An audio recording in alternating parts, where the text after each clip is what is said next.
are going to start off with our risotto. Now, the risotto I'm making is a mushroom risotto. And the mushroom risotto, I have brought two different types of mushrooms in. So we've got chestnut mushrooms and we have phased mushrooms. You could use oyster mushrooms or ceps or any different types of mushrooms that you want. Um, but mix two or three together and try and get one with a nice strong flavor to it. For example, ceps or oyster mushrooms. So those are our mushrooms. The rice that I'm using is arborio rice. It's a short grain rice, and it looks actually very similar to pudding rice. Um, and once we coat that in the butter, then we're going to let it cook at a nice slow pace. So to start our risotto, I'm putting my frying pan on the heat.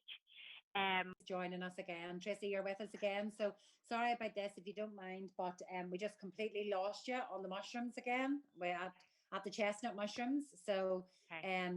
I know the internet's a bit iffy and the weather's a bit rubbish. So if you don't mind, I think it's not take us from helping there. things, yeah, at the minute. Apologies. We just bear with us on this.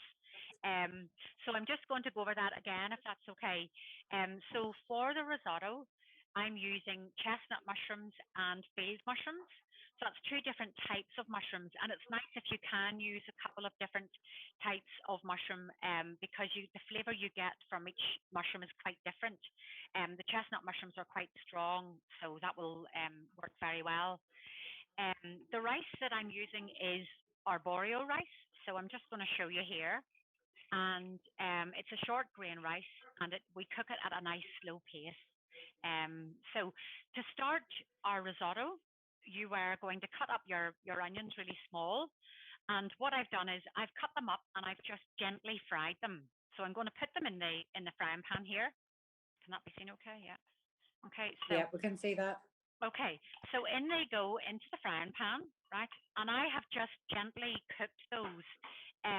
But I've got my frying pan on at a good strong heat. And what I'm also going to do is I'm going to add a good big knob of butter. Okay, so don't hold back on your butter. Just add a good bit of it, another little bit there. Okay, and the one way that you can make sure that your butter doesn't burn, because it can burn at a high heat quite quickly, is to add a little bit of oil with it. And I'm using here Broider Gold oil, which is from Limavady, and it's really lovely. So I'm just adding a little bit to the butter, and that's rapeseed oil. You could use olive oil, but rapeseed oil has a higher temperature. It doesn't burn as easily. So I'm putting that into my frying pan, okay? And I've got my frying pan at a high heat. And the important thing is when you're cooking mushrooms, to cook them at a high heat. If you cook them at a very low heat, they will emit lots of water and go a bit mushy on you. So I have my heat on here at like between 4 and 5, and it goes as hot as 6. So that is quite reasonably hot. And And sorry, Tracey, can I just ask you a couple of yep, questions? I'm also conscious that Charlotte and Wendy are sort of cutting onions and okay, preparing here as yep, you're sort of had pre-prepared some onions yep, there. So can I just ask you about the field mushrooms? Are they the sort? I mean, can you get all of these different varieties of mushrooms in a supermarket? Because I'm not sure that I know what field mushrooms are, if I'm totally yes. honest. Okay, so field And mushrooms, sorry, yeah, while I'm speaking, I'll ask you another question only because there's a question in the chat box, um, and it's about the size of the mushrooms. So whenever you're cutting mushrooms, do you cut them small? Do you cut them, in quarters, halves? What sort of okay. size do you do? Okay, brilliant. So those are great questions. Let me show you. I'm just going to put here on my chopping board, and I'm actually going to get the mushrooms. Just 2 seconds. Okay. So these are the field mushrooms. Okay. So they're just the very standard white mushrooms that you get in your supermarket. And then these darker ones are chestnut mushrooms.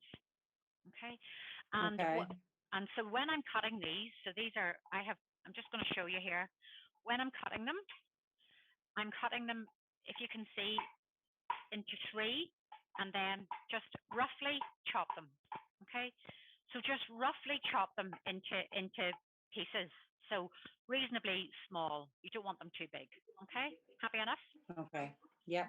Okay. And are the or are the chestnut mushrooms, would they add a stronger taste to the risotto, or Yes, they are just out of definitely interest? a stronger taste. And actually, the likes of oyster mushrooms are quite strong. Ceps are quite strong. Chanterelle are actually a lovely mushroom as well. And I do find in most supermarkets nowadays, you do have a choice. There are about three or four different types of mushrooms. So do kind of, you could use two types or three types really. It's up to you. Okay. Okay, and sorry, I just have one last question, and it's in Yeah. relation to your onions that you're now doing. So, just to clarify, the onions that you have in your pan, you're finishing them off, are you? I mean, have you Well, prepared them, or yes. because you're I talking about putting them at a high heat? Are you Yeah. frying them from get go at a high heat, or are you Yes. letting them? No, Yes. Sorry. You're actually you're starting them off at say at maybe a slightly lower, but around about three, and giving Okay. them a few minutes till they go kind of translucent almost, and then after that, then you're adding your mushrooms, and you need to turn up your heat when you're adding your mushrooms. Okay. Okay. So I'm now going to add these mushrooms, and this is a big bowl full of mushrooms, but this will reduce right down for you. Okay, so in Okay. it goes. Okay, um, so my mushrooms are in there at a good high heat, um, and they'll start to sizzle, and I'm just going to kind of give them a bit of a stir around. Okay, and just mix them in with the onions there. Okay, so you'll be surprised how they reduce. Um, and you think you've loads to start with, but actually for the risotto you do need all of that. So I chopped up two cartons of mushrooms. I think we said in the recipe that we want, say, at least 250 grams. This is a good thing about this recipe.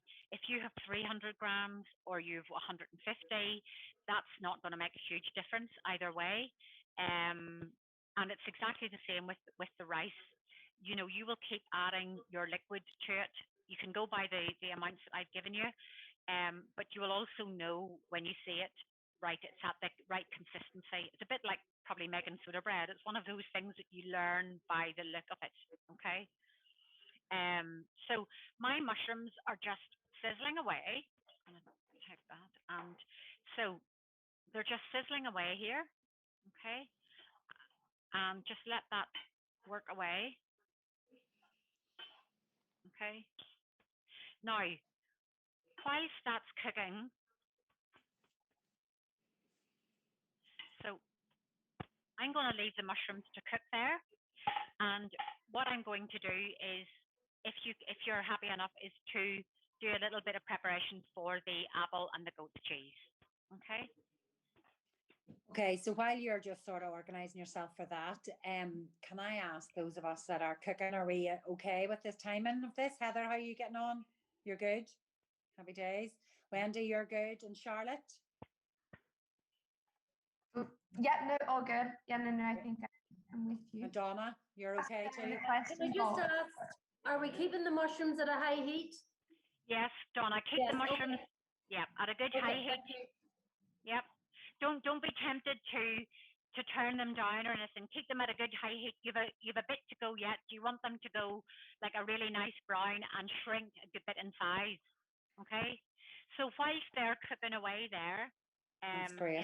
in the frying pan, I'm going to just go ahead and start the starter, the goat's cheese starter. Now I'm not going to cook it through, but I'm just going to have it sitting that it's ready to go in the grill.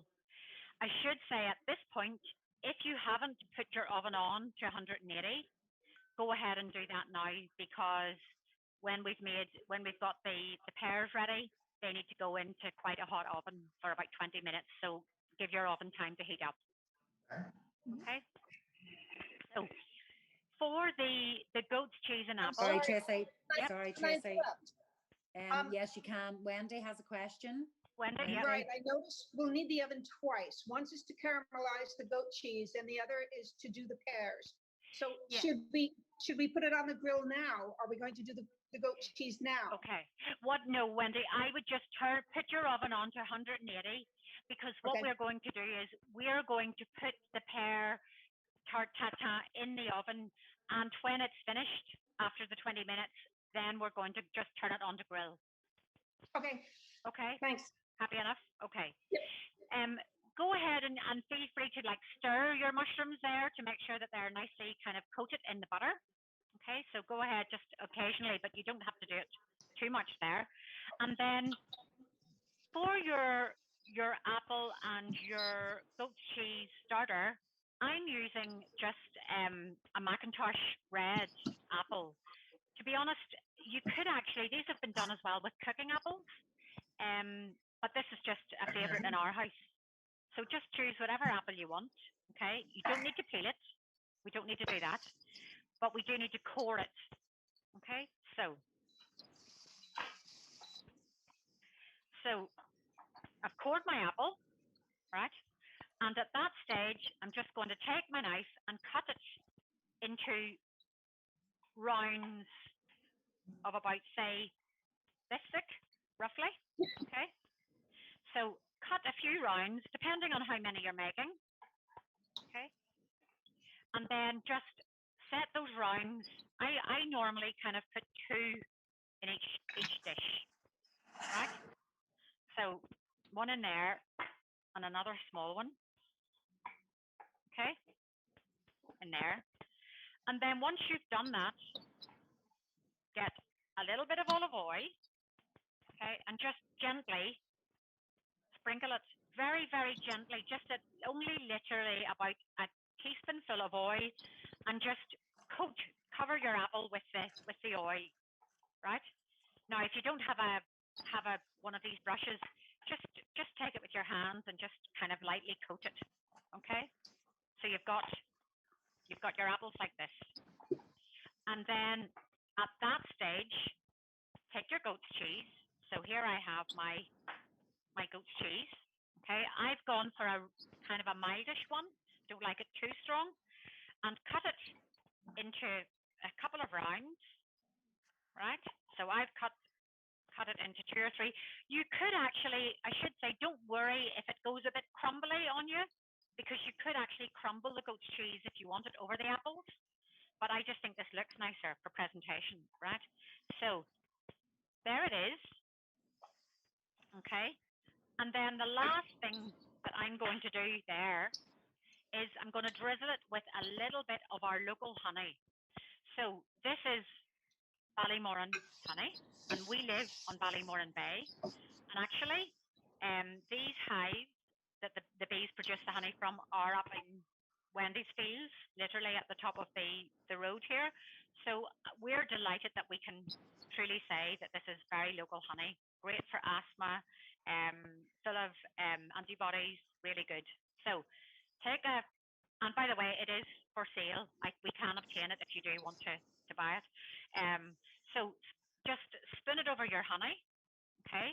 Just kind of drizzle it over it, and again, okay? And that's your honey, okay? Now, what you're left with is this, and we're not going to do anything else with this just for now.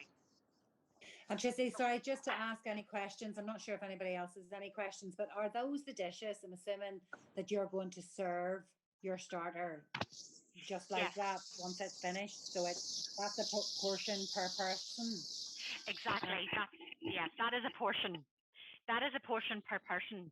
So when I put this under the grill, and it will go under a hot grill, then that is a portion, okay? And remember, it is just a starter. And Wendy has another question, if you don't mind, Wendy. Another question. Yeah, go ahead, Wendy. Thanks. Tracey, when you show the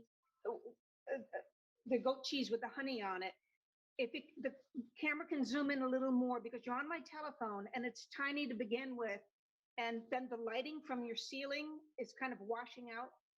I can't see the honey on the goat cheese. So maybe the camera can zoom in to the dish when you show it to us. Okay, absolutely. So, do you know what, Wendy? I'm going to get Joe to do that now. He's just out there at the minute, but yes, we could you zoom in on the. So here we are. So here is. Can you see that, Wendy? Is that better? No. Yes, Tracy, that's quite clear. I was just wondering, would it be useful? Is that just to give Wendy an idea of amount? Is that like a teaspoon drizzled over, or a tablespoon, or would that be an easier? Yeah, Wendy, that's it. That's literally this. And so I'm just doing it again. I know that's more, but sure, we don't mind that. But just a teaspoon drizzled over it. And I'm assuming if you wanted it, I mean, I don't actually really particularly like goat's cheese. So I suppose one of my questions would be, is there an alternative cheese that you would recommend? Or maybe I didn't realize you said you picked one that wasn't that strong. I didn't even realize you could get goat's cheese that was mild, if you like. So I'm sure you can put as much honey as you want on it as well. Yeah. Well, yes, and you could use brie. I mean, you could use just like a nice soft brie there as well, and it's very mild, you know. But yeah, you can get different strengths of goat's cheese too. But I realize it's not for everybody. Okay. Yeah. So I'm leaving them sitting there for now because we're not going to be putting them under the grill for a while yet. Okay. So just leave them sitting there like that. Okay. And then I'm going back to my mushrooms and my onions. And let me just show you, I'm reasonably happy with the way things are now with this. Do you see that? Okay. So my mushrooms are quite brown. You can see that they're quite well cooked. Okay. Is everybody happy enough with that? And I'm just going to put them. Just going to set my mushrooms aside and put them into this dish. Okay, so just take your mushrooms and your onions and put them aside in a dish. Okay, so. And Tracy, sorry, while you're doing that, just to check in with the culinary specialists of the evening, Heather, how's your mushrooms? You're going okay? Yes, good job. I'm just realizing I'm asking you questions. You're trying to scoop your mushrooms out into a bowl.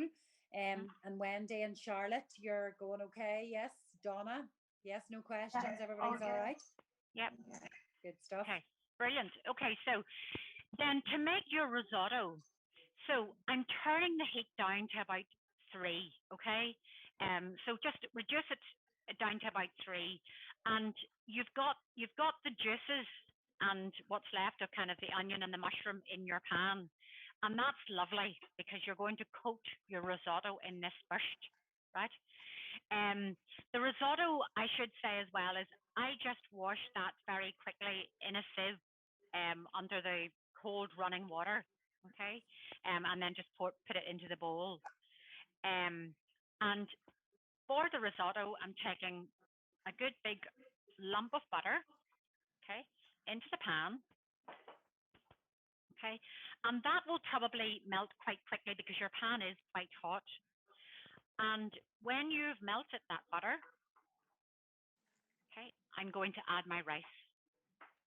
And I'm going to coat the rice beautifully in the butter and what's left of the juices of the mushroom and the onion. And then, as I say, the heat will be at about 3, and I'm just going to gently add a ladle full of stock every so often and let it gently cook. Okay. So I'm sorry, Tracy, can I just ask as well? I'm sure this, I don't have the recipe in front of me, but it tells us exactly how much arborio rice to use, yeah? Yes, it does. So it suggests there that you use 250 grams of arborio rice. Okay. So I'm going to pour it in. How many people is that for 250 grams? Is that for 2 people or 4? Yeah. Okay. That will easily feed a family of 4. We put it like this. I made it during the week, and it was only myself and my husband really ate it, and we had it for 2 nights in a row. And I should also add, it tastes amazing the second night. It's definitely one of those dishes, if you leave it in the fridge and then you reheat it, it is just really, the flavors definitely get to work. You know, it tastes lovely.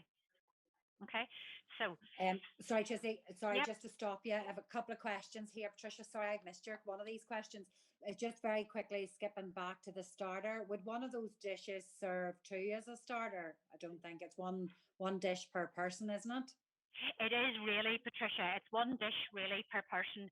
I mean, you could, if you're not a big fan of eating too much apple and goat's cheese, you could do them in smaller ramekins. But I'm trying to not to fill this out. And to be honest, it is so tasty. You will eat it. Go for that for one person. Okay. Okay. And my other question is from Connie, Tracy. So just do you kind of mix the risotto, toast the risotto in the pan before adding the stock? So you've got Yes. the butter, it's melted, you're adding the risotto rice. Do you let it fry itself off or before you Absolutely. add stock? Yeah, Or Connie. yeah. That's exactly it, Connie. You want to coat your rice. If you can see just in my frying pan here, I am just coating the rice in the juices of the mushrooms and the onions and the butter that I've added to it. Okay, so that's what I'm doing there. Just let it coat it only for about 3 or 4 minutes. Okay, and Oh, that's good. then I'm going to add my stock. And Tracy, you maybe said this and I missed it. Is that like chicken stock, vegetable stock? What sort of Yes. stock? So the stock is, I'm using chicken stock because I just find it really full of flavor. You could use vegetable stock, but this is chicken. And we have over here stock pots. So they're not the little dried cubes. They're more like you wouldn't reach me one, Joe, out of that cupboard there. I'll just show you them, but they're lovely because they are really full of flavor. They're slightly more expensive, but they are worth it. So here's a beef one, and that I add that to about 500 mil, 450, 500 milliliters of hot water, and make sure it's nicely mixed in and melted into it. Okay. Okay, So and sorry, I have a question in my own head, but we have another question in the chat box. If you wanted to add some white wine, when would you do that, Tracy? So the white wine, I would be reducing then a little bit of my stock. So I said here that you need about 900 milliliters of stock. Yeah. If you're going to add white wine, then if you're going to add 200 mils of white wine, then do 200 less stock. Okay. When would you add the wine, Tracy? Would you just add the stock and let that reduce and then add the wine at the Yeah, end, or is that's there a exactly. preference? Yeah, that's when I would add it, just at the end of it. Yeah. Okay. Okay. And Does that's that answer the question, Patricia, for you? Or yep, good job. yeah. Okay. Now, I'm happy enough that the rice has been nicely coated in the butter, so I'm going to go ahead and add just kind of a ladle full of stock. And if you see when I do that, it should kind of sizzle a little bit and maybe just like bubble slightly. Okay. So everybody's heat is different. But you really want it that yours is kind of starting to bubble a little bit. You don't want it boiling, but you want it simmering. Put it like that. Okay. And that's what mine is doing.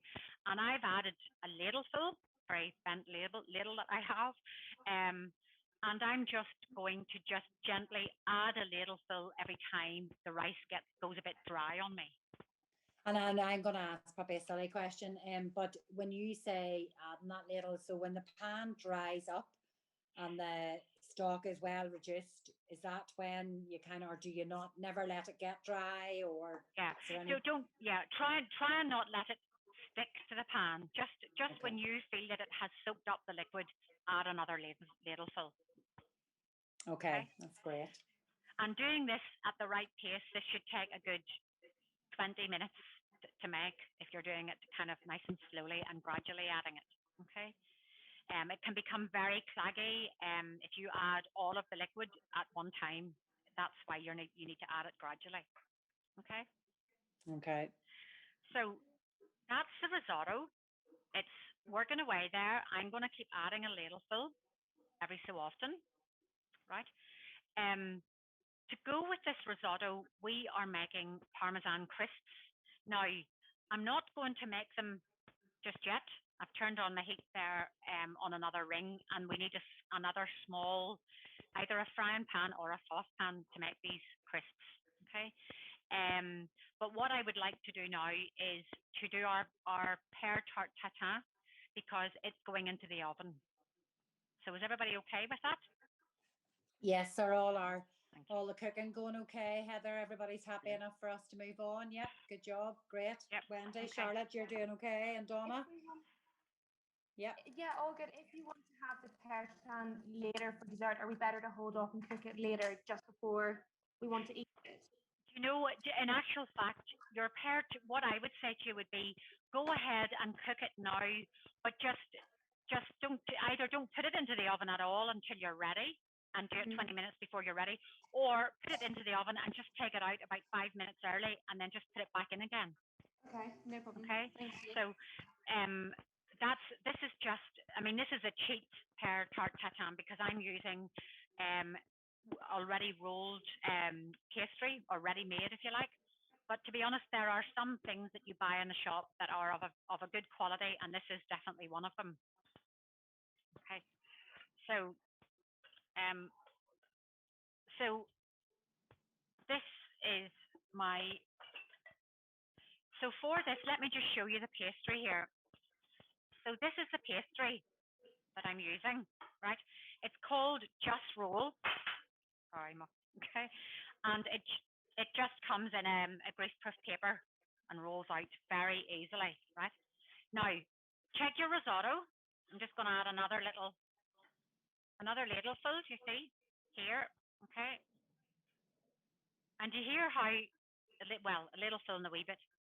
Can you hear how that kind of just goes nice and quiet and it's just sizzling away there, okay? Right? So, just check your risotto and make sure it doesn't, you don't want it to burn. You definitely don't want that, okay? So can I have that rolling pin, Moss, please? Thanks. So this is your pastry. Okay, so this is puff pastry. I'm sure you guys in the States are able to access that. I find that Sainsbury's is very good. They do a lovely all butter puff pastry. This one is Just Roll, so it's JUSROL, and you get it just about anywhere. And it will come to you, can come frozen, so you need to let it sit at room temperature because there's no quick way to defrost this. Okay, so let it sit for a good few hours at room temperature before you want to use it. Okay.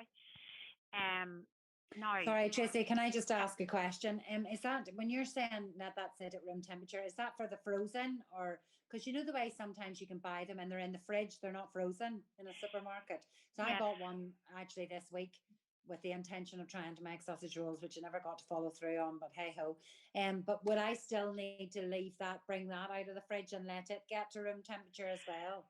I would do that.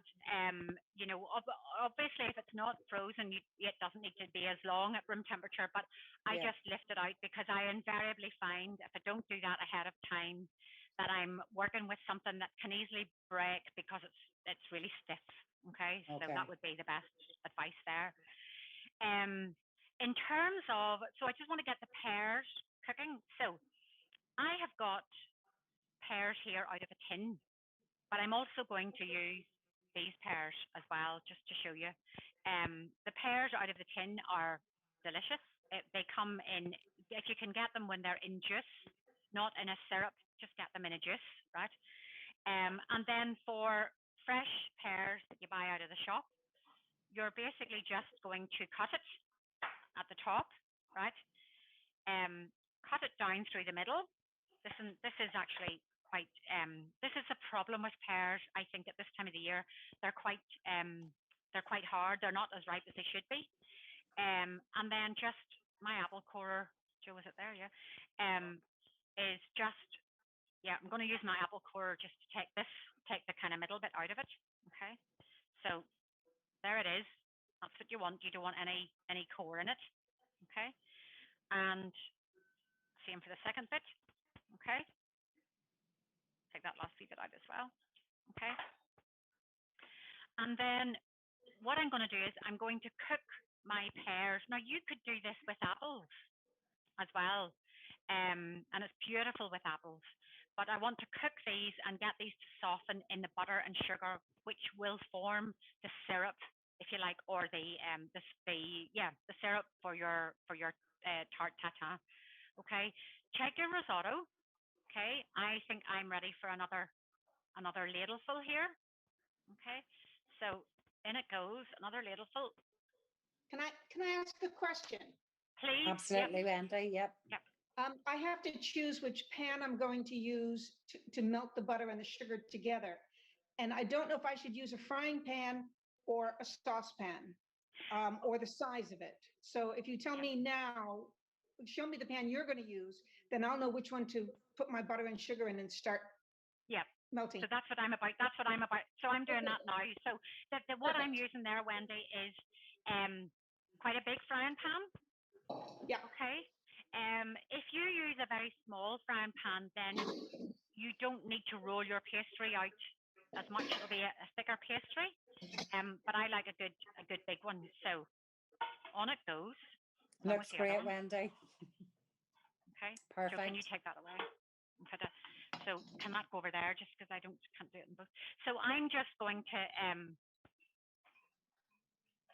Okay. So Tracey, while you're doing that, sorry, I do have a question on the back of something Wendy has asked. So explain why you're using a pan that size. Could you not just do it on a smaller saucepan? No? Yeah. What are you saying about the pastry? Yeah, you could do that. But what I'm saying is, you will only use a smaller amount of your pastry. Okay. So I just think, you've got enough pastry here, and just have enough pears to use it in a bigger pan, and then it's easier to tuck the pastry in around it, and you'll see what I'm talking about.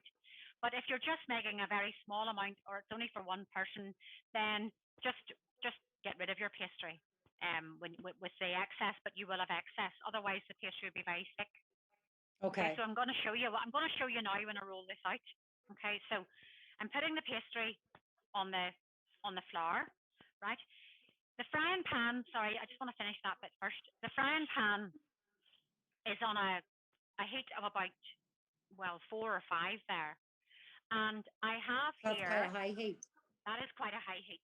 That is definitely quite a high heat. I've got here my butter and my sugar, okay? So I have asked to add 100 grams of butter and 100 grams of caster sugar. So in goes the butter, right? And in goes your caster sugar. Okay, so both of those things are going in together. Okay, and you're going to take a wooden spoon and just bring these two together. So the butter will start to melt, and you're just going to mix the two of them in together there. Okay, and that'll create a lovely kind of, it'll go after about, say, 4 or 5 minutes, you'll find it goes like a kind of, it caramelizes a bit, and it's like kind of quite syrupy. Okay, so go ahead and melt your butter and sugar. Okay, and then just, if you can see how I'm doing this, I'm melting these two together. You see that? Yep. Okay, so you're just melting them together, and you're letting the sugar dissolve. Okay. Okay, so let our sugar dissolve there. Okay, so let that just sit there for a minute. It's got a little bit of work to do yet, right? And don't worry, I know you may think, gosh, that's a lot of butter and sugar, but the pears will soak this up, and they are going to cook in that, and that will flavour that syrup into there'll be a lovely pear taste of it. It'll just be lovely. So go ahead and stir that. Okay. So again, just back to Wendy's point there, whatever size of frying pan or saucepan you wish or you have, just go ahead and get it going, and then just mix the two together. Okay. And let it just kind of simmer away there, right?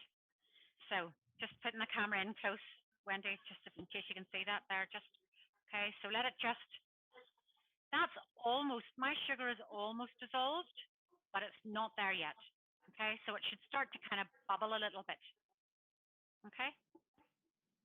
And does the consistency or the color change, Tracy? I know last week, whenever you were making the lemon dessert, you talked about how the sugar sort of dissolves. Does that happen whenever you're melting the butter? Does it kind of, Yes, it should. That you should find that the color of it goes like a goldeny brown, like a okay, caramel color.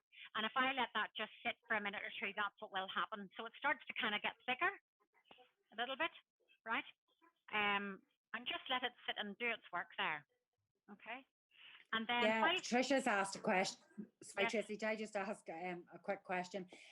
Patricia's asked a question, and it's something that's gone my mind too. So the pan that you're actually working with now, in terms of the pear dessert, yes, would need to be have an oven-proof handle. yes. To be honest, gosh, I think all pans. I could be wrong, Patricia, but I think nearly all pans do have a like a Bakelite type handle that you can set them in the oven. Um, I am putting this into the oven, Right. but I think that is the case. I know any frying pan I've had, I put it in the oven, but maybe just check that, but it should be okay. Um, It's quite funny because I don't even know whether I have a frying pan, if my oven would hold a frying pan. Do you know the shape of it? I'm just thinking that you need to give that a wee bit of thought, or I would, and for a couple of different reasons in this house, but I'm not sure my oven would be big enough to take. But anyway, that's a really good question. Thanks, Patricia. yeah, Wendy has another question, Tracy. Yeah, Yeah. I Wendy. don't want to be troublesome, but it's beginning to look like it's approaching caramelizing. Do I have it too hot? No, that's good, Wendy. If you're getting to the caramelized stage, just turn your heat down. Just turn it down to about two. That's perfect. Okay. That's perfect. Okay. And Tracy, sorry, I have another question here. Just that the butter is sorry. Let me look it up again. I had it. The sugar in the butter looks a bit thick. Is that all right? Looks a bit thick, did you say, Paula? Yes, looks a bit Yeah, thick. yeah, For that's good. Charlotte, feeling like That's it's a bit thick. Is that okay? Yes. that's good, Charlotte. That's good. Yep. Wendy's showing hers on the camera here. Charlotte, you probably can't see that because Tracy's pinned, but hers looks quite thick too. So, That's Heather, brilliant. how's your Heather Johnson's is looking perfect. It's looking thick too. Yeah, brilliant. That's brilliant. You're there quicker than I am. That's great. That's exactly what you want. Okay. And the risotto then, Tracy, you're just topping it up over here. Just Checking. Yeah. topping it up. I'm just topping it up on my left hand side, but I'll show you just so far where we're at. Thanks. Right. So do you see the risotto here is just kind of we've a bit to go yet, but it's kind of Okay. a wettish mixture. You can see the liquid. Okay. Okay. Happy enough? Yep, no, that's great. Charlotte, Okay. you're going good, yeah. And Donna, Heather, you're flying. Yeah. Brilliant. Good job. Brilliant. Okay. Wendy, thanks. If you find it's going a nice, Wendy, a nice caramel color, then turn your heat down to about two or three. Would turn it down to just slightly below medium. Okay. And at that stage, if you've got to that stage, which I think I have, take your pears, put them in face side down, cut side down into your mixture. Okay. So put them in, cut side down. Okay. Now I'm putting my fresh pears in first because um they want to soften a little bit. If you've bought pears from a tin, you could just maybe wait a minute or two. I'm putting my fresh pears in first to let them soften a little bit, and then I'm going to add the tin pears in. It's just that fresh pears need a little bit longer. Okay. And Tracy, Um. can I just ask as well? Sorry, I don't know if anybody Yeah. else has this question, but it's certainly I have. In terms of pears, like I always find pears, it doesn't matter whether I go to a farm shop or a supermarket, they are quite disappointing. They're as hard as the road, as they say in Northern Ireland. Um, but is there a particular, I suppose I'm thinking about this, is there, you know, the way whenever you had kids, they would say you could sort poach pears and apples. So I'm assuming that's kind of what's happening here. But would you be better to use, you know, the good old conference pear, or are there other pears, or is there anything you'd Yeah. recommend? Or Well, I love Russia pears, what are they? Rocha. Sorry, They're called Russia. Rocha, Rocha. and Right. they are always lovely, and they're always soft, and there's an amazing flavour of them. Conference are the most common pears that we would have here, but if they are really hard, if you find them like a brick, just put them in. Dissolve a little spoonful of water and sugar in a saucepan, literally about 10 mils, and just gently at gas mark 2, soften them in that. Okay. Yeah. But mine are also going to soften in the butter and sugar. And I'm going to go ahead because have most of you got these out of a tin? Got the pears from a tin? Yes. Yeah. Yes. And Yeah. Charlotte, are yours fresh pears or Heather? What are yours? Anybody? We're using apples. Oh, very Okay. good. Brilliant. So And- the and- apples, I think, yeah. Heather, probably go soft a bit quicker, in fairness. But what I'm going to do is I'm going to go ahead and add these other pears to this now. Okay. So again, put the broad side of them down. Okay. So I need to turn that wee boy around there. Okay. And put them. You need about 2 tins of pears for this. Okay. And again, Tracey, that's for the whole, like assuming you're serving like the family of 4 sort of thing in that, yeah? Yeah. Yes, that's right. Yeah. So put them all in, and let me show you just the way I have there. Do you see that? Okay. Just put them in, kind of broad side down. And yes, whoever asked the question there, somebody about the thickness of the butter. If it's starting to look thick, then you're ready. You're good to go. Okay. And then let those work away in that butter and sugar. And I did actually forgot to mention you should add just a little dribble of vanilla essence. So just add that now. That's fine. Okay. And don't worry about them. Let them cook away there for a good 5 minutes. Okay. Now, meanwhile, back at the risotto, give your risotto another bit of if it needs some more stock, well, it will need some more stock, and keep it nice and moist, and you should be able to see the liquid in it.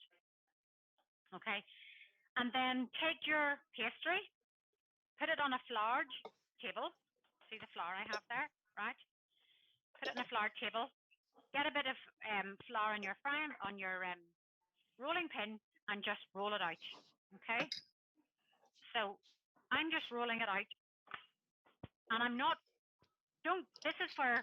Do not be worrying about cutting this in a circle, because you'll be able to fashion it or shape it that way yourself. Okay, so I have rolled my pastry out until it's about kind of this size.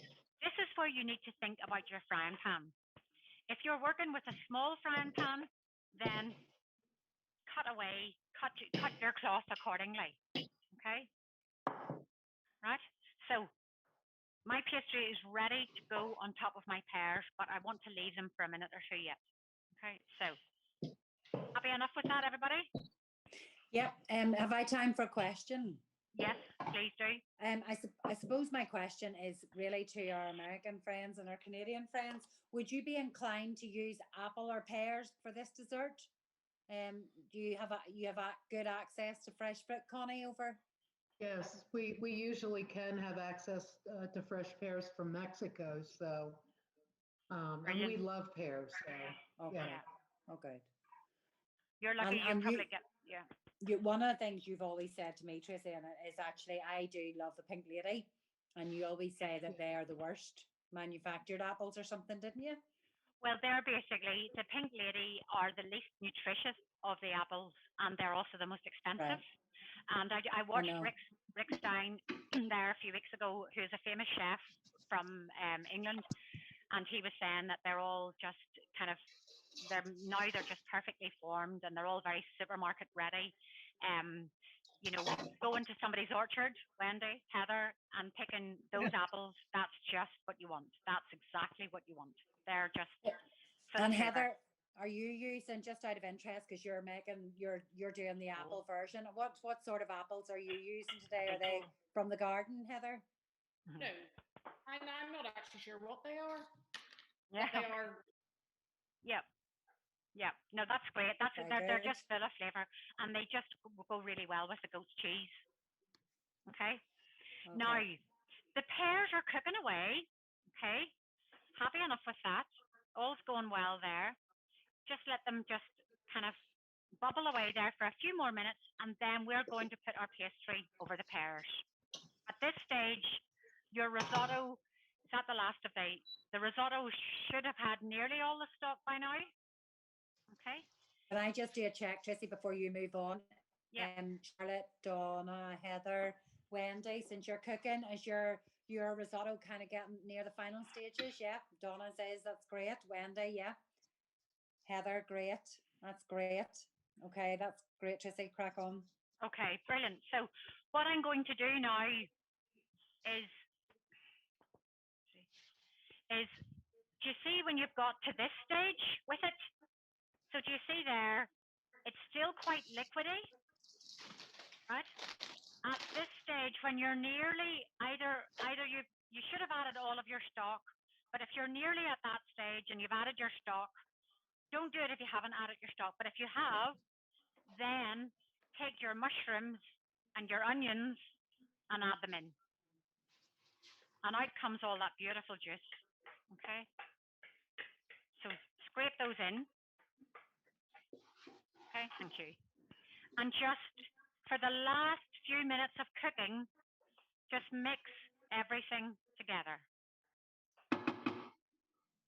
Okay? So mix it all in. Don't be hard with it. Do it very gently because you don't want anything to be all mushy, right? So there it is. God, that's about to fall. Okay? And I'm going to put it back on the heat for another couple of minutes and then it's ready. That's not going to work for me. Is it? Okay. So now at that stage, when you've done that, take your piece of pastry, shake your flour off it. Okay. Go ahead. Sorry, Wendy, jump in. Oh, Jump in. sorry, I wasn't on mute. The pears are burbling along, hot. Should I turn it off now? Yes, because what you're going to do now, Wendy, is if you take your pastry, right? And Right. if you just, I'm going to bring the frying pan over here so you can see this, right? So I am now going to take my piece of So pastry. Tracy, can we zoom into you as you do that? Just Zoom in, if you Joe, don't to mind, that, because yeah. people are watching you Okay. just ahead of doing their own. Okay. So I am taking my bit of pastry and I'm just gently setting it down over my pears, right? And trying to kind of get it to cover the sauce or the frying pan and just tucking it in. Okay, that's great. Thank See you. that? And then just gently poke a couple of holes there, right? And that is now ready for the oven. So if you had a very small frying pan, you would need to kind of fold these sides over a little bit. Okay. Okay. So Yep. we've talked about that. Yeah. So okay. So I'm now going to put this in at 170 into the oven. That's my oven just there, right? And I'm going to leave them in there for about. Well, we are running over time here, but I think we were down with the internet, so I hope that's okay. We don't normally run over time. But I'm going to leave them in the oven for 15 to 20 minutes. When the top is nicely risen and puffed up and golden brown, that's when I'll take it out.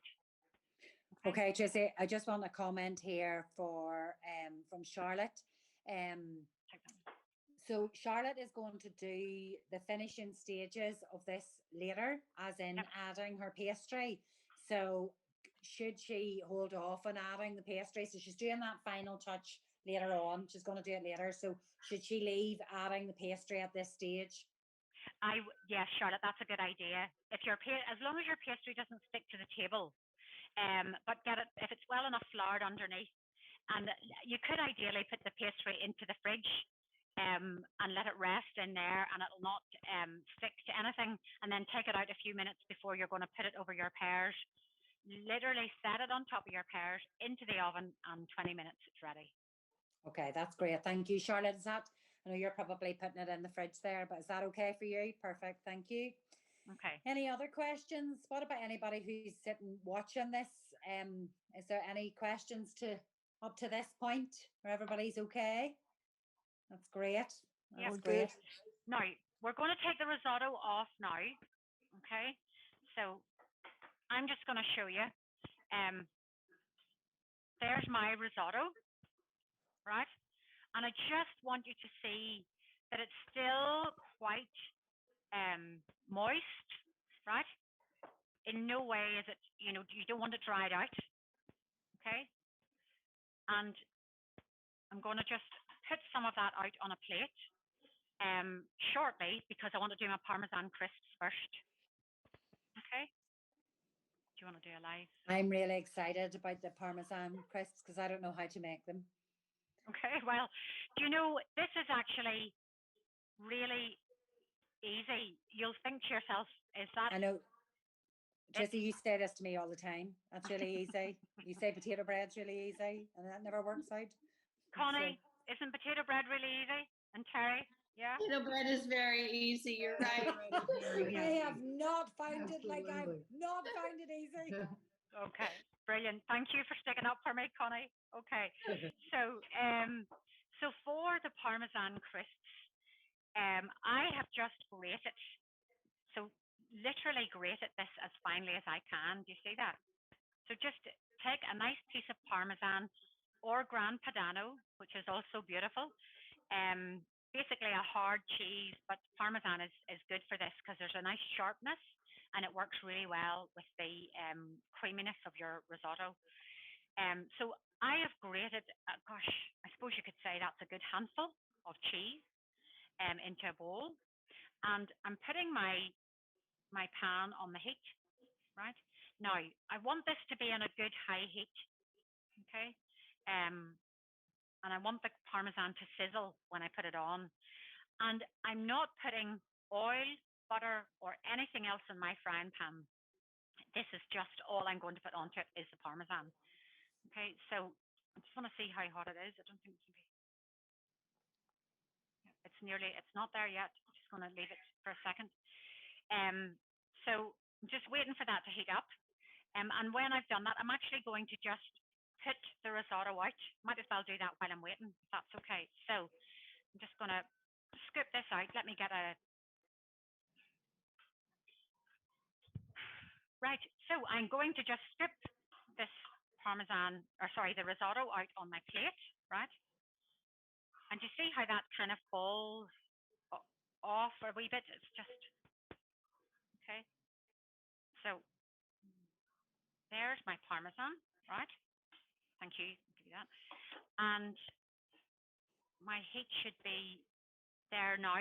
So what I'm going to do with the Parmesan is take a pinch of it, okay, and just set it on your frying pan like this, and just gently kind of pat it down a little bit. I'm going to do two. So one there and one here, right? Just pat it down a little bit. Okay.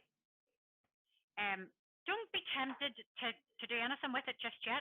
It's going to start sizzling, right? It'll release the oils, and I'm going to let that happen, and I'm going to let it go a lovely, rich golden brown. Okay. Oh no, I need that. Sorry. Like that. Yeah. Okay. So, can you see? Do you want to home in on this just to show the Parmesan melting there? Okay. Okay. Yep, no, that's great. Now, when that kind of starts to go a brown color, and it's starting now, then I'll turn it over. Okay. I love these. These are actually lovely as canapes, Charlotte. It might be worth thinking about as crisps because they're just so sharp. If you like Parmesan cheese, I love them. Now, I'm going to take that, and it's hard to get off the frying pan, but just work with it and turn it over. and it should be on the underside, it should be a golden brown color. Okay, so over they go, right? And then your pan gets really quite hot quite quickly. So I'm going to just now turn that down. Tracy, can I ask a question? Please, Wendy, yes. Mine are melting like a puddle, but they have no substance to them.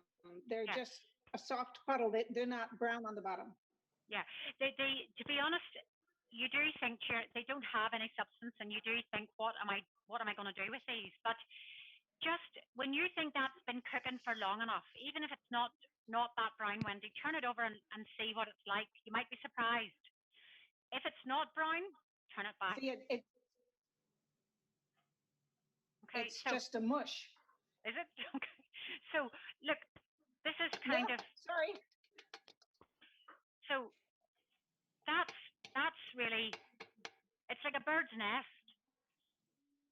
I just wonder maybe, Tracy, is it around the quantity? I'm looking at Wendy's screen, you know, it looks like it's maybe not enough. Not that, listen, I know anything about these, but Wendy, try that. Try and add a bit more to it and see, because you know, if it's left sitting long enough, it will cook and it will go a brown color, and you can turn it over and turn it back again. Or would it be the temperature of the pan, Tracy? Does it need to be really quite hot as well? Or yeah, you do. Well, that's actually a good point. You do need it to be good and hot. Yeah, definitely. How is it looking now, Wendy? It's a cast iron pan too, Tracy, and I think maybe the cast iron pan was a mistake. I ran out of frying pans. Yeah, because sometimes I think they're fantastic for retaining the heat, but they do take a while to get the heat, don't they? I'm going to try a stainless steel pan. Yeah. Okay. Okay. Right. So this is your risotto. I'm just going to set that on the table, right? And I'm now just going to do the last part of our recipe, and that is the ice cream. Now, the ice cream does need to sit in the freezer, probably for 2 or 3 hours. This is actually Joe's recipe, my husband's recipe. It's not mine, and it is very indulgent, but it is absolutely amazing, really lovely, and it's the easiest thing to make in the world. You wouldn't believe how easy it is. And I've slightly modified. I'm just showing you different options here. So I'm going to show you one we prepared earlier, but I want to just go through the process first. So the first thing we're using, just check your, yep. The first thing that you're using is condensed milk. Okay.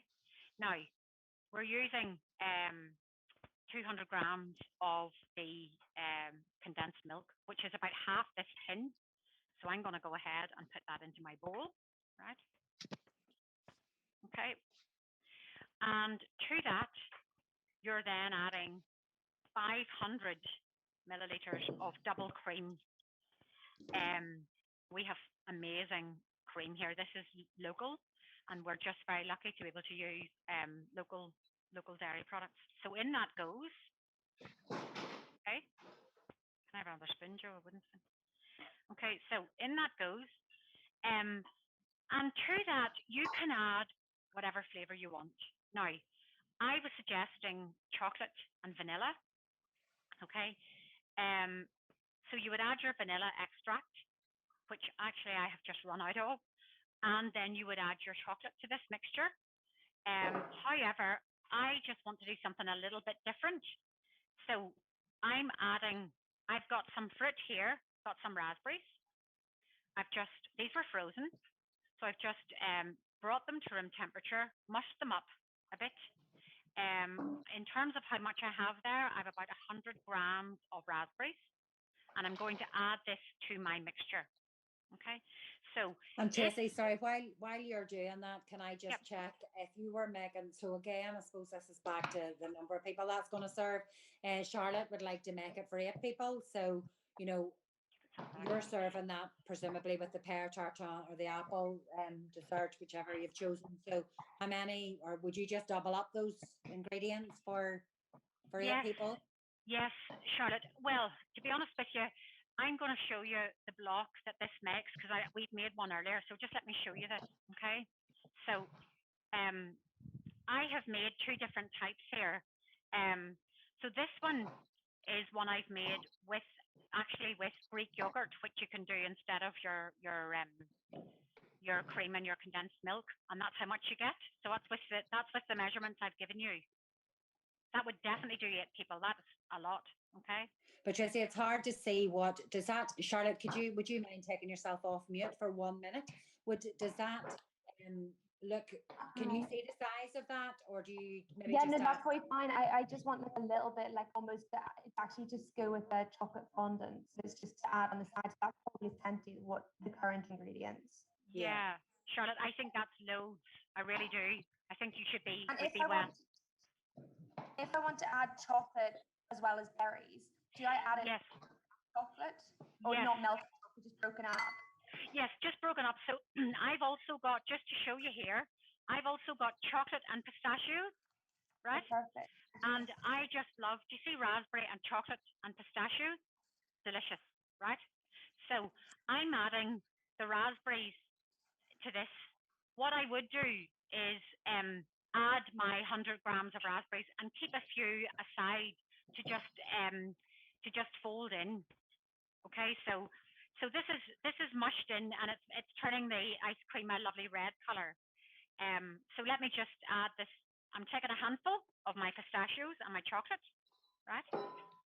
And I'm just folding all of that in, right? And then let me show you here. I'm going to pour this into the bowl, okay? And just to finish it off, I'm just going to top it with some more pistachios. So do you see that? Moss, do you want to come in on that? Yep. So can you see that?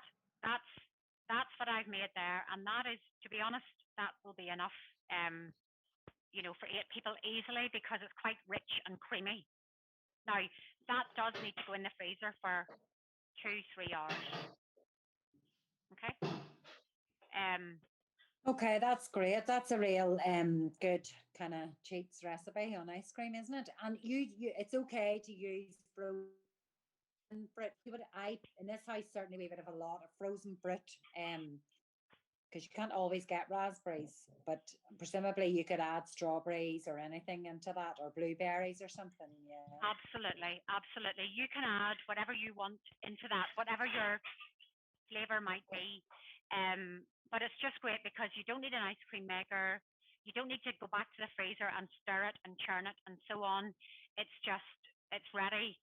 In effect, sometimes we can't even wait for it to be totally frozen, and we'll go in after about a couple of hours, and it's still a little bit soft, but it's lovely. It's actually lovely with the texture of the tart tatin. Yeah, sorry, Patricia has a question. I just want to ask you here. And it's funny, it was on you referenced it earlier, but could you Greek yogurt? Could I use what? Using half Greek yogurt and half cream. You could, but you need the condensed milk. You need to add the condensed milk. It has to be a vital ingredient to that. Okay. But the vital ingredient, Tracey, then is the condensed milk. But yes, Patricia's right. asking, can you do the cream half and half with Greek yogurt? Could you potentially just have Greek yogurt and condensed milk? Yes. And then add fruit, yeah? Yeah. And that's if you want to be, and you will get the yogurty taste of it, but it's actually lovely. And the other thing is, if your fruit is quite sharp, like raspberries are, that's going to be the main flavor you're going to get from it. Yeah. So we would do it with mango. Beautiful with mango.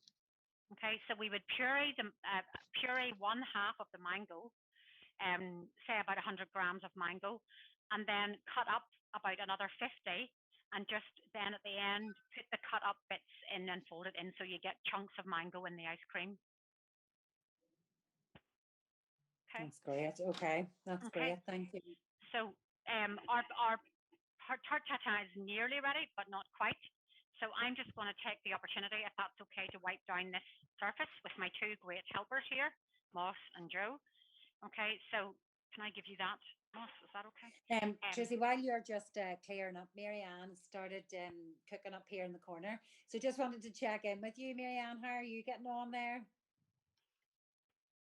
Oh, you're on mute. You have to unmute yourself. Okay.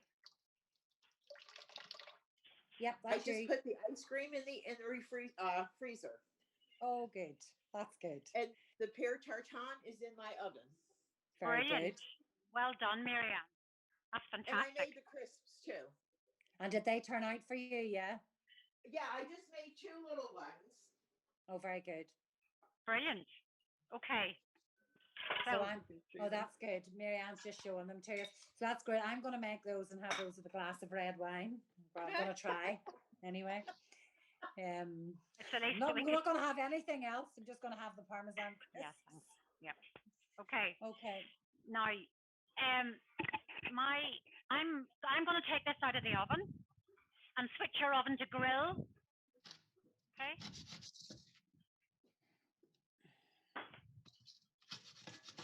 Okay.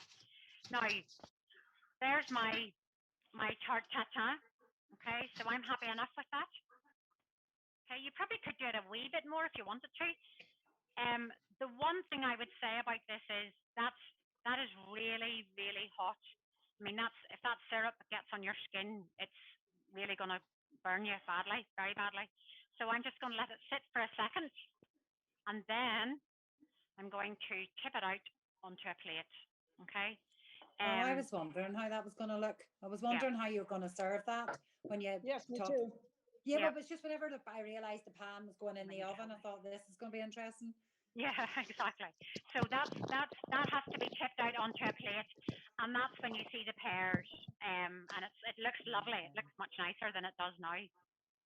Okay, that's great. So at this stage, guys, go ahead and put your starters in. How long do you grill those for, Tracy? Well, to be honest, until the cheese is kind of bubbling, I would say about 4 minutes or so. So again, apologies that we're running over today, but I think it's just down to the fact that things happened the way they did. I'm going to I'll put out some ice cream just in a bowl just to present with this. Okay, and right. Okay, so plate goes on, right, and I'll put it out in a couple of scoops. Right, and I'm then going to tip this upside down, right?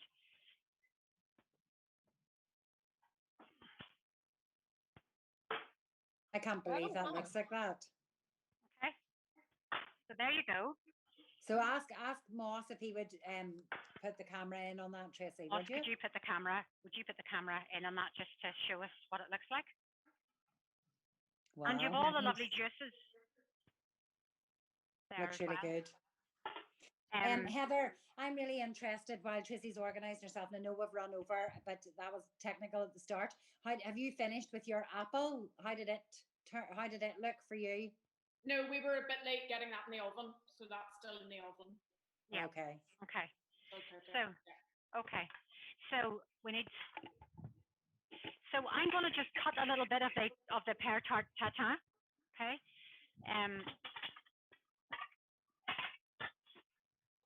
Keep an eye on your cheese and your. Yep, looking good. So I'm just going to cut some of this now. Okay. Keep in mind it is very hot. Now that has just beautifully softened those pears. Okay, so I'm just going to cut. And the pastry on this is just lovely, and the syrup and everything. It's definitely a good dessert in our house. Okay, so, and then I'm going to have a little bit of ice cream on the side. Okay, so I need to cut that properly. So there's your tart tatin, right? And then we're just going to have on the side a little scoop of, scoop me out here. Okay.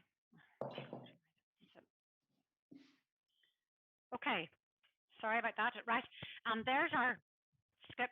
This is actually a coffee ice cream I made last night.